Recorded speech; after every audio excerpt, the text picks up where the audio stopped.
tranquility base here. The Eagle has landed. Rocket tranquility. We copy you on the ground. New possibilities are opening up for scientific cooperation between countries. 1, 0, 0. Liftoff. Americans return to space as Discovery clears the tower. Discovery, go and throttle up. Discovery, roger. Go for deploy. And everybody in the shuttle program, the crew is go for launch. Roger. Nice to be in orbit. We have followed in their footsteps to get us where we are today.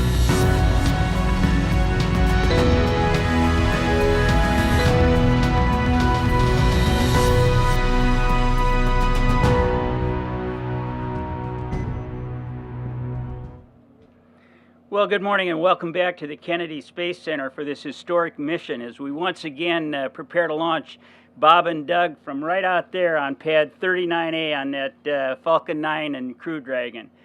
Truly an exciting time, but hey, where was this weather Wednesday afternoon? You know, obviously it's a challenge to compete with the weather here in Florida in the summer, but we're going to do what's right. So we're moving ahead, and it sounds like we got about a 50-50 chance with the weather again tomorrow, and we'll see how it works out. With that, it's my privilege to introduce our Administrator, Jim Bridenstine. Jim? Thank you, sir. Well, thank you, Bob. Yeah, that's right. Our highest priority is and always has been Bob and Doug, and of course, a couple of days ago we had too much electricity in the atmosphere. And the challenge there is not that we were in a lightning storm or anything like that. The challenge is that a launch could, in fact, trigger lightning. In fact, the rocket itself could become a lightning bolt. And so we had these parameters set ahead of time. Both the NASA and the SpaceX teams knew exactly what the parameters were. Those parameters were limitations, I should say. Those limitations were exceeded. And that put us in a position to delay the launch. I think this is certain, though. We are going to launch American astronauts on American rockets from American soil, and we will do it with the absolute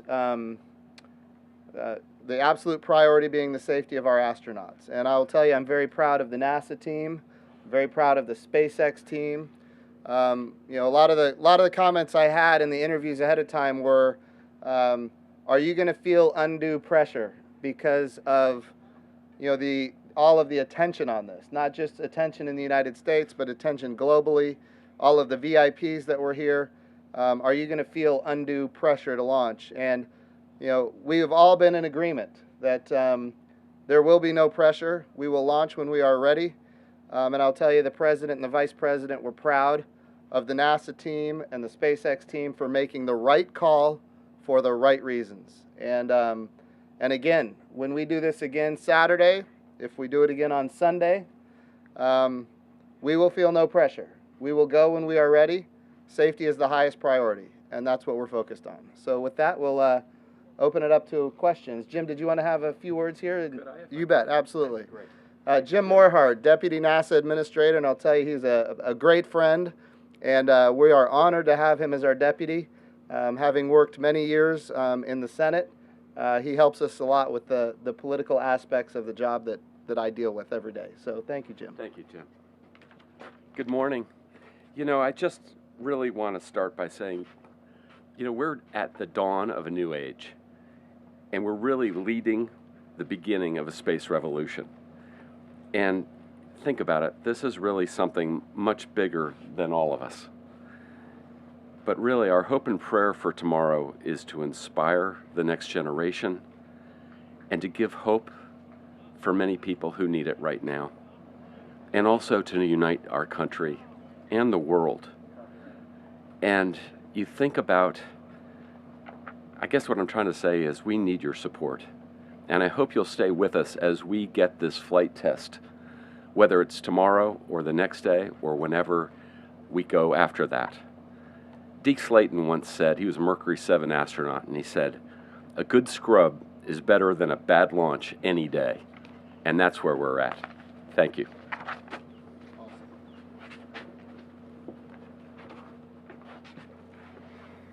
Questions? We'll just go to questions. Hi, morning, Jim. Irene Klotz. Yes, Irene. Aviation Week. For you or for Mr. Cabana, Was there anything at all out of the the countdown on, forgot what day already, Wednesday, that is being changed, tweaked, anything the teams learned that's going to be applied for this? And I have a quick question for Nicole. Of course, this isn't Boeing's day today, but there's another, we're going to do this all again in a little while. Can you just give us an update on where you are with your training for your flight? Thanks. Yeah, so certainly this was interesting. We have done a dry dress rehearsal. We have never done a wet dress rehearsal. And so getting from a position of fueling the rocket and arming the launch abort system and these kind of things that we went through, and then defueling and those. So yes, there were learning opportunities there. We're always gathering data. But I will tell you, the rocket was ready to go. The crew capsule was ready to go. All the ground systems were working according to plan. So no, I would say not a whole lot of, no big changes, but it is good for the agency to have a wet dress rehearsal behind us. So that's all very positive, and every time we do one step further, we learn things. So that's good for the agency. The second question was what? For Nicole about Starliner. Yeah. Thanks. Thank you. Yes, we are absolutely tremendously so proud of the NASA and SpaceX team. And you know what? We are calling this the beginning of flight test season. And it really is. What you're going to see is the historic launch of the NASA SpaceX Crew Dragon, hopefully tomorrow or this weekend. Following that, next year, you're going to see the launch of Boeing Starliner. And then right on the heels of that, you're going to see the launch of Orion on SLS. And so we've talked about the beginning, this first step in this roadmap of us going to the moon in the Artemis mission. There's going to be a lot of launches coming up from Florida, and there's going to be a lot of movement, and it's starting with the SpaceX launch. Morning. Eric Von Eycken, WKMG-TV, CBS Orlando. So nice to be here. Godspeed tomorrow. Thank you for taking our questions. I want to ask you about the 45th Task Force specifically. As you know, America's Best, just down the coast from us at Patrick Air Force Base, we met them, are going to rescue Bob and Doug. God forbid something goes wrong, they end up in the water somewhere. They showed us the equipment. They've been training, as you know, for years. In fact, what they told us is they really started their training after the shuttle program ended in 2011. They're so excited. They have this warehouse full of stuff, 150 men and women. And they only step in, as you know, if something goes wrong. If not, we're not going to see about them. We're not going to hear about them. They didn't say this, but I sensed a little bit of sadness that they're not going to get the glory when Bob and Doug finally do come home and we can welcome our heroes back, right? Is there any way to give them some of the glory? They know this is SpaceX's show. We understand that. Is there any way to involve them a little bit, considering what they're going to do and probably never be seen? So I'll be happy to take that. And of course, I'll tell you, Bob Cabana works with the 45th Space Wing day in and day out. They are amazing partners for NASA. But yes, Det 3, which is part of the 45th Space Wing, is the organization that should something go wrong and the launch abort system is triggered, they will be rescuing Bob and Doug. And they're also going to be involved in recovery. But even beyond that, the 45th Space Wing does so much more than just recovery. The 45th Space Wing is involved in helping us understand second by second what the weather is, helping us with the data, helping us with the numerical weather models for the weather. They help us, of course, with the range, making sure that we have everything we need for the range and clearance of the range. This is their range, and they are amazing partners. This whole launch, we have branded this. Importantly, this is not launch NASA. It's not launch SpaceX. It's launch America. This is America's launch, and the interagency is critical to this effort. And of course, the 45th Space Wing, which is a new component of the brand new Space Force. I want to reemphasize that they are now part of the Space Force. And emphasize that we have other partners as well. The FAA is very involved in this launch. The Department of Transportation, of course, is the parent of the FAA. So this is an all-of-America effort. And when we launch, it will be Launch America. Bob? You know, I just want to emphasize what the administrator said. Spaceflight is a team sport. None of us are successful unless all of us are successful. And we couldn't have a better relationship than we do with General Doug Shess and the 45th Space Wing. We wouldn't be here without them. Everything that we have done working with the Space Wing, working with the FAA to improve our operations, to enable commercial operations in a more user-friendly environment, you know, this has been years in the making, getting us to where we are right now. And, you know, it's not just the engineering team, it's not just NASA, it's not just the commercial crew program. I mean, this is across the board. It's all of the support organizations within NASA and the Air Force that are helping make this a successful launch. As the administrator said, this is Launch America. This isn't just launch, you know, commercial crew. So our whole nation needs to take pride in this, and everybody has had a role to play. You know, they need to own this. They are part of it. We wouldn't be here if everybody wasn't playing their role in making us successful. Administrator, great to see you again. This is Gio Benitez over at ABC News. Obviously, this is Florida. The weather can do whatever it wants to do, but the forecasts aren't looking so great for tomorrow and for Sunday. So some of our viewers have been wondering, why not wait till the weather is good? Why go through the whole process when you have lightning in the area and such?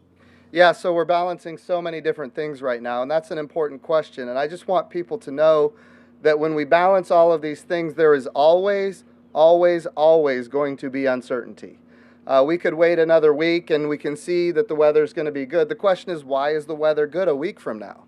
And the answer is, well, because the winds are going to be east to west. And so all of the cumulonimbus clouds, all of the storm systems are going to be on the west coast of Florida. So the weather looks like it's going to be fantastic. The problem is, when the winds are east to west, if we have a pad abort capability, which we now have, which we didn't have under the space shuttle, if we have a pad abort triggered, we're going to have our astronauts landing on land, and that is not an option for us. So we're balancing a lot of things. We're also balancing the time of day that we launch, making sure that we have to consider the sleep cycles of the crew to make sure that they're not, in the midst of a very critical portion of the flight, when they've been, without sleep for a period of, 24 hours. And that won't happen, by the way, because we're managing for that. But it's not just the sleep cycles of the crew, it's also the sleep cycles on the International Space Station, and all of these things that we're balancing have to match. So we have these very unique opportunities of time. It's interesting, when you talk about launching to the International Space Station, your launch window is not a window at all. It's instantaneous. And if you don't meet it, you don't go. So you have to have all of these things met ahead of time, and then you select the window. And if the weather is good, you go. If the weather is not good, you don't go. And then, so we do have these different opportunities in the coming week and weeks ahead. But it's important to note, and Bob just said this in a meeting we had earlier, we cannot forget this is a test flight. This is a test flight. We're not in normal operations. We are learning. Everything we're doing right now as an institution is about learning. And as we get ready for this launch, we want to make sure that we have everything as safe as possible. Again, can't say it enough. Bob and Doug are our highest priority. This is a test flight, and we will go when everything is as safe as we can possibly make it. Thank you so much. Good morning. This is Marcia Dunn of the Associated Press. I'd like the two active astronauts perhaps to answer this. This is being described as a revolution, a new dawn, and I'd like you to tell me what your image of the future is going to look like in your lifetimes. I mean, is it too much to hope for Jetsons, Tony Stark, Iron Man? I mean, realistically, what do you want to leave people with in what's possible in our lifetimes? Thank you so much for that question. I'm still waiting for my personal jetpack, but the future is incredibly exciting. It's been said many times already that we are really at the cusp of the next generation of space flight, and that is so true. What we're going to witness in the near future, hopefully tomorrow, is the culmination of that relationship between a government and a commercial entity that's helping us to get to low Earth orbit and to get to the International Space Station. My vision for the future is that this ignites that next generation of space flight. I look forward to seeing Artemis take the first woman and the next man to the lunar surface for a permanent habitat, where we'll be doing research and science and exploration on the moon, and that will serve then as a launching pad to get us to Mars. And I think that is doable within my lifetime, and I'm so excited about this launch because I remember when I was in second grade watching the space shuttle launch. Teacher wheeled a television into our classroom, and that inspired me to recognize that this job of exploration was a possibility for me. And tomorrow's launch is going to do that for our next generation of scientists, explorers, and astronauts. And it's that generation that's going to take us to the moon and to Mars and beyond. Thank you.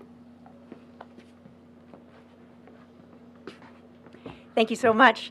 So I think what I look forward to is a vision where the younger generation sees no limitations in their life, whether that be because of their gender or their orientation or their nationality or anything. They just see possibilities.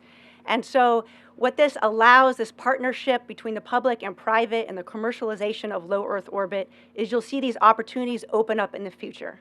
And I vision that opportunity where it's not just astronauts, not just government folks that are going to low Earth orbit, but there are other folks. There are scientists and doctors, there are poets, there are reporters. I mean, imagine if you were up there and you were able to capture with your own eyes and write this incredible story. You could convey that to all of America, to all of the world, much better than we could tell our story to you. So I see this as a real possibility. I think that this word unbelievable perhaps shall be stricken from the dictionary, because you see a launch and you go, oh my gosh, that's unbelievable. But it's not. It's believable. We're watching it. It's happening. This change is making place. This step is happening. You're going to see low Earth orbit open up. You're going to see us go to the moon. You're going to see Artemis. You're going to see a man and a woman on the moon. And eventually you'll see us on Mars. Hey, Joey Roulette with Reuters. A question for Jim Bridenstine. Have you talked to Bob and Doug since the mission was scrubbed? How are they doing? Are they eager to go to the station? And have you come any closer to a decision on how long Bob and Doug will be staying on the ISS, since we seem to have locked down the August 30th date for their next crewed mission, or for SpaceX's next crewed mission? Thanks. Yeah, so we have to remember that, number one, this is a test flight, and what we learn on this flight will determine what we do for Crew 1. So, yes, we're targeting a date of August 30th. I know you used the word locked down, and nothing is locked down before you do a test flight. So we're going to do this test flight. Bob and Doug are in great spirits. They are ready to go, and certainly we've been in touch via text, and of course I'll be talking to them before they launch again. So before they get ready to launch again. So thank you. Thanks. Hi, Stephen Clark from Spaceflight Now. Question maybe for one of the astronauts, Kjell or Nicole. Have you had a chance to talk to Bob and Doug as well? I just wanted to see if you have any more insights about their experience on Wednesday, getting on top of a rocket, having propellant loaded into it for the first time. There was a lot of discussion about the risk involved with that, with the load and go fueling procedure. Just want to get their perspective and your perspective on that. And for Administrator Bridenstine, just to update on Boeing's schedule right now, if you have an update on when their second OFT flight test will occur and when their crew flight test might occur. Thank you. So I was fortunate enough to talk to Doug Hurley the night before their first launch attempt, and I think he gave me a call because I'll be the next Marine flying, and he wanted to give me a little bit maybe of fatherhood. And so we talked about the weather, and I asked him, how does that feel? Well, how would it feel like to scrub? Do you have concerns? And he didn't. He mentioned that when the first time he flew on shuttle, he scrubbed like 5 or 6 times before they actually launched. And so he said, you just have to keep in mind that you need to remain flexible, right? And that calls are going to be made and decisions are made, and you know everybody is out there keeping you safe and making sure that we're going to have a successful mission. And so I thought that was a really good, key for really applicable to the rest of life. Like there's plenty of things in life that you can't control, weather being one of them. And you just need to remain flexible, not waste any energy on those things you can't control, and then do what you need to do, prepare, and then when it's time for the next launch opportunity, you know you're ready to go. As far as a replay of OFT1, we're targeting by the end of the year. I think that's eminently achievable. I would say for their first launch of crew, that's yet to be determined. Hi, this is Daniel Oberhaus with Wired Magazine. This is a question for the administrator. I know we're all not hoping for another scrub this weekend, but given that things aren't looking so great right now, I was hoping you could tell us a little bit about the precautions that NASA takes. I would imagine you have to shut down the range, bump stuff back. So can you tell us about that, and also the costs per scrub for NASA? Yeah, that's an important question. A couple of things that we have to consider when we make these kind of decisions. Number one, we don't consider cost because, again, there is no cost to the lives of Bob and Doug. We will do whatever it takes to make sure that they are safe.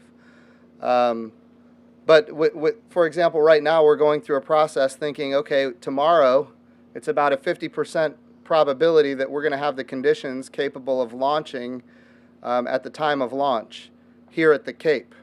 And of course, when you add in the uncertainty downrange, because we have a launch abort capability, we have to have the right weather conditions downrange at the same time. And so the question is, if we have a 50% probability, and then the next opportunity is on Sunday, we could put ourselves in a position where we're doing back-to-back wet dress rehearsals Saturday and Sunday. And the thing that we have to start considering the human factors of that. The human factors end up adding some risk as well, because it wears everybody out, including our astronauts, although they never complain.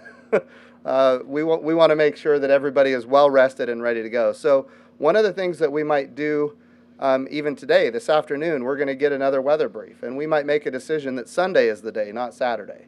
That way, and again, it's going to depend on everything is a range of probabilities. What are the probabilities on Saturday and the probabilities on Sunday? And if it's a high enough probability on Saturday, we target that day. So we're looking at all of these different options that we have to consider.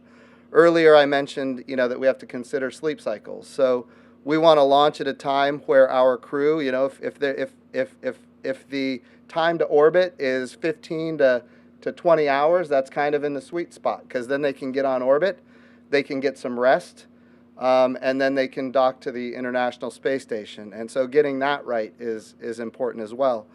When we talk about their sleep cycles, depending on the day we launch and the time we launch, we've got phase burns and we've got boost burns that we have to get accomplished.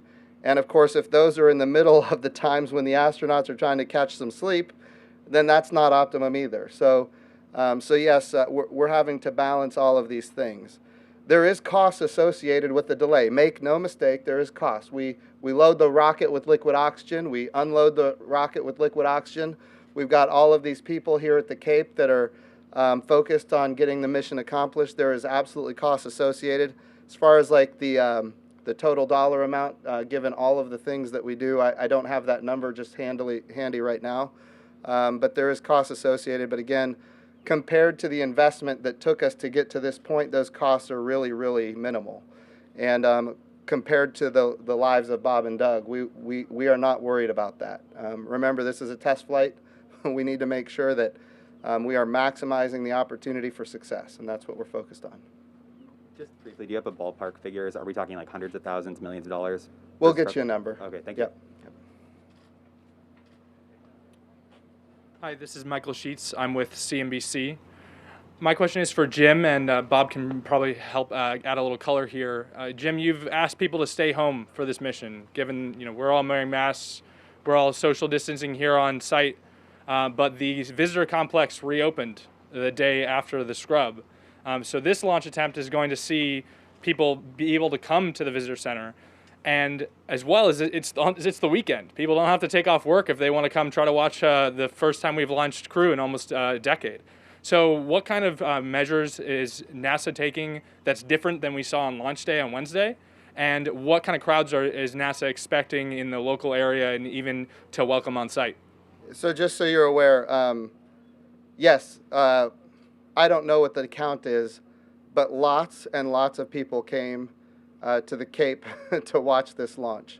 So I'll tell you what we're considering as an agency. This is an important mission for us. We also have in July, we're launching a robot to Mars. And so we have to protect the safety and the health of the workforce here at the Kennedy Space Center.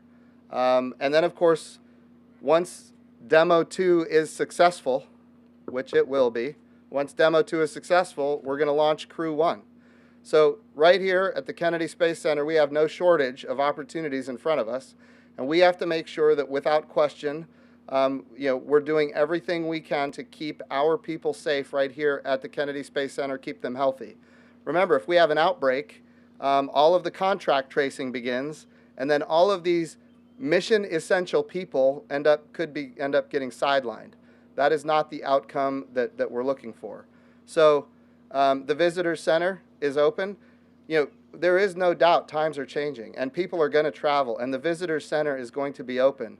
What we expect is that when people come here, they follow the guidance of the governor of the state of Florida, that they follow the guidance for social distancing and personal protective equipment if you're not going to maintain that distance.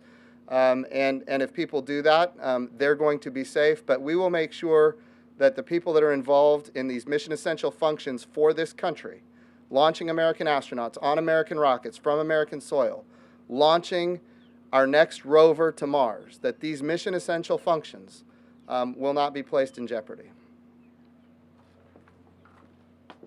And I'd like to add to that. First off, the visitor center, it's a limited opening. It's not full capacity. They limited the number of people that could come on to the main complex. There are no bus tours. They're not going out to the Saturn V. So it's in keeping with what Disney has done and Universal has done at City Walk. Not even all of the venues on the main complex are going to be open. And this was planned to open. Had we launched on time, it would have been after the launch. It just turned out with the scrub that now those folks that come to the visitor center are going to be able to view it from the visitor center. But they have strict rules in place for CDC guidance. All I can say is they're doing it in the safest way possible and in keeping with Governor DeSantis's guidelines for helping to open up the state of Florida. But it is by no means a full opening of the Space Visitor Center, Kennedy Visitor Center, and it is a limited participation. Here on site, as the administrator mentioned, we're still in stage 3 for our guidelines on site for the coronavirus. We require folks to wear masks in common areas. In buildings, if they cannot be 6 feet apart, they have to wear a mask in hallways, common areas, elevators, and so on. So we are taking this seriously. We have to protect our workforce to ensure that we can complete NASA's mission essential work. Hi, Ken Chang, New York Times. I just had a question. I was wondering what Bob and Doug are doing during these 2 days of downtime that they, of course, did not want. So they will probably, I don't know, honestly. They might spend a little time at the beach house.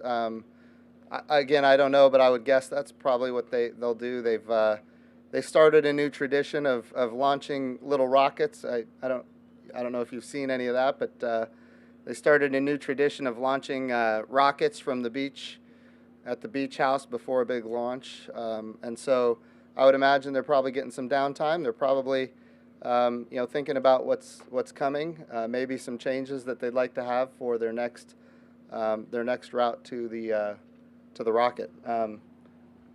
Kjell and Nicole, do you guys have any insight here? So I launched on a Soyuz rocket out of Baikonur, and even with our launch, we experienced a delay. And so you certainly get excited about the launch. You're prepared. Your mindset is such that you're ready to fly. And certainly Bob and Doug were ready to do that. on Wednesday.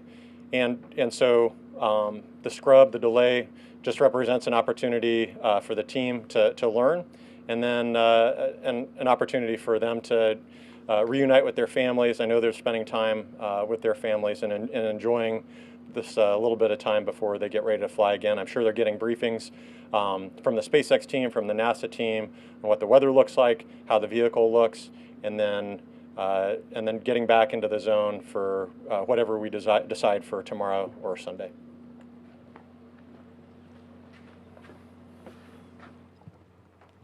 Good morning. Hi, Greg Pallone, Spectrum News 13. This is for the administrator and also Mr. Cabana. You know, it's been 9 years since the Space Coast, since America saw a launch.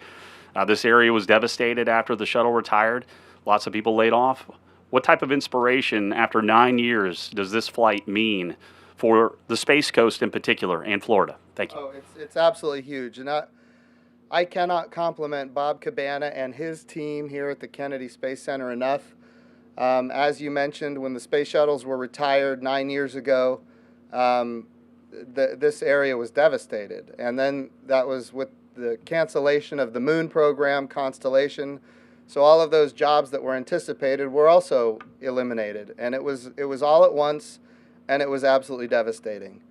And so what has happened now is Bob and his team have put together, and I'm saying this because Bob won't brag about himself, but they've put together this multi-use spaceport. So we've got commercial, we've got civil, and of course, we've got military launches that are happening from this facility now in a very robust way. And the economy has come back.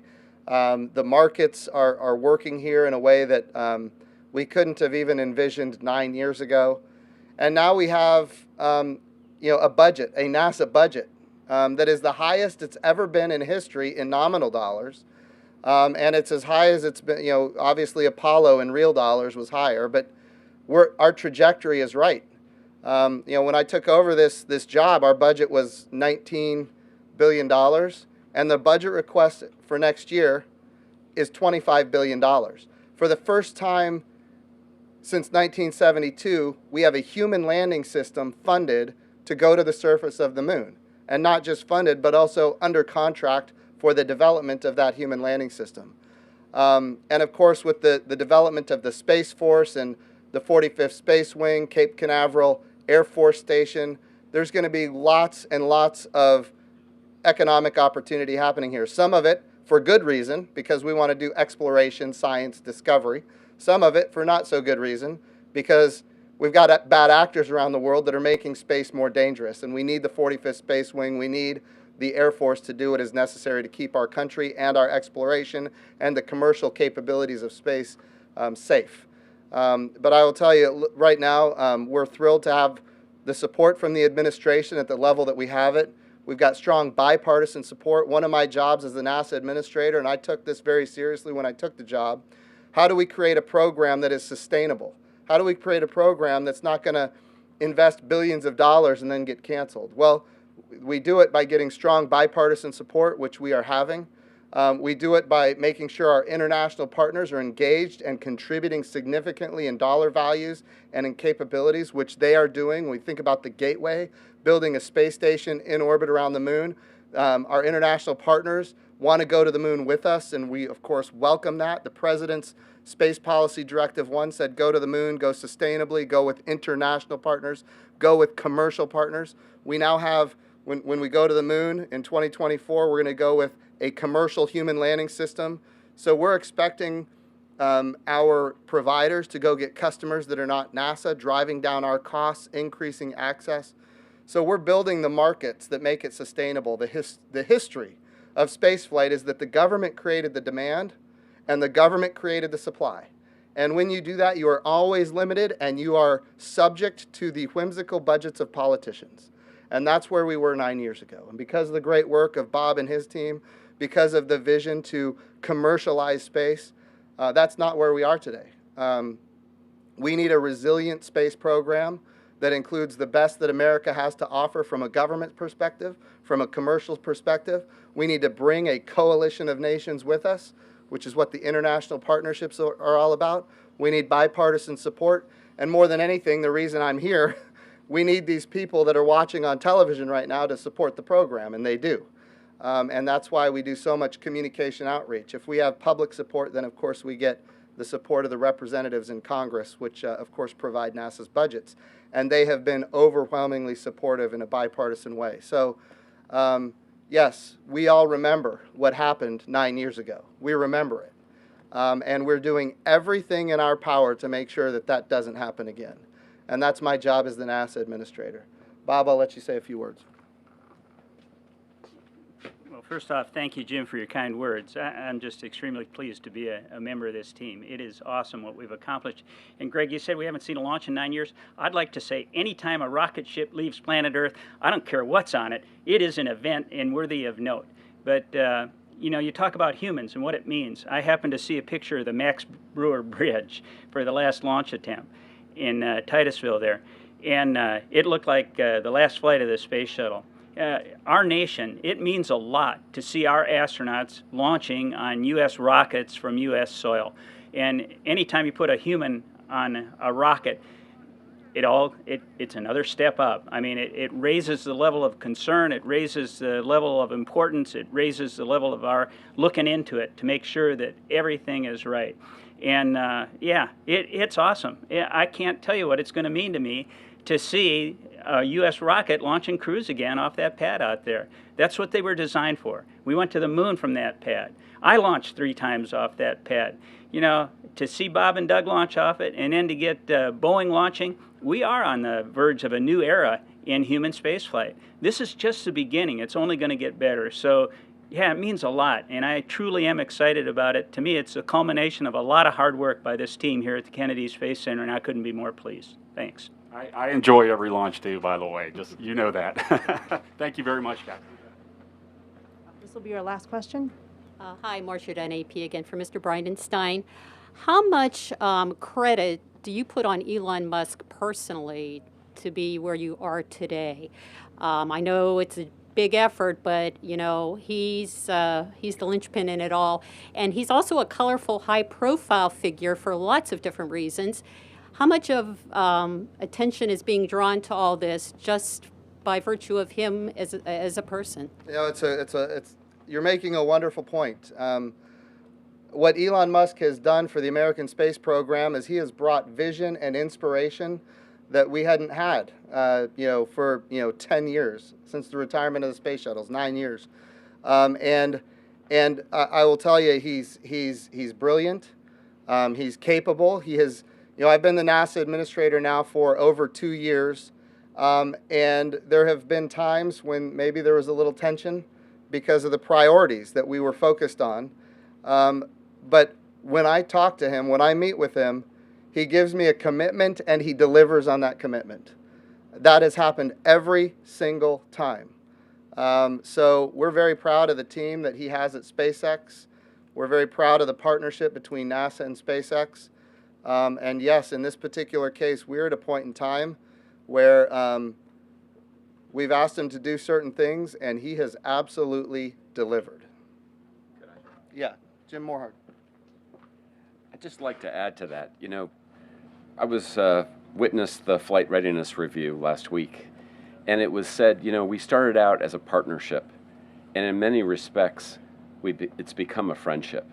Now, there's still a healthy, you know, distance between a contractor and this agency, but there are a lot of relationships, and that's what makes our success.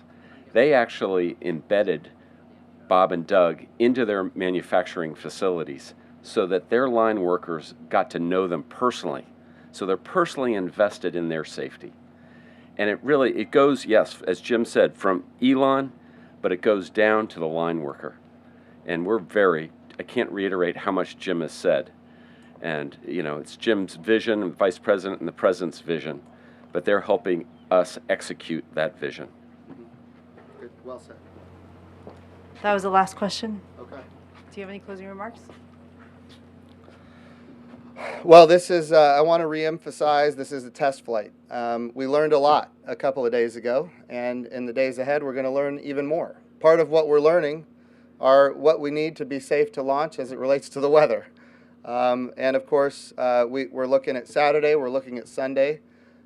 We have some other days beyond that where we could launch. The 7th and the 8th are reserved, but we're looking at maybe the 2nd and the 3rd as well, although that's not a certainty at this point. But I just want to reemphasize that this is a test flight, that we're going to do everything we can to keep Bob and Doug 100% safe. They are ready to go. They were ready to go before. They're even more ready to go now. And this agency we call NASA is about to pull off something spectacular with our partners at SpaceX, and we're very excited about it. So thank you all for coming and covering this press conference. Thank you. That concludes the press conference. Have a great day.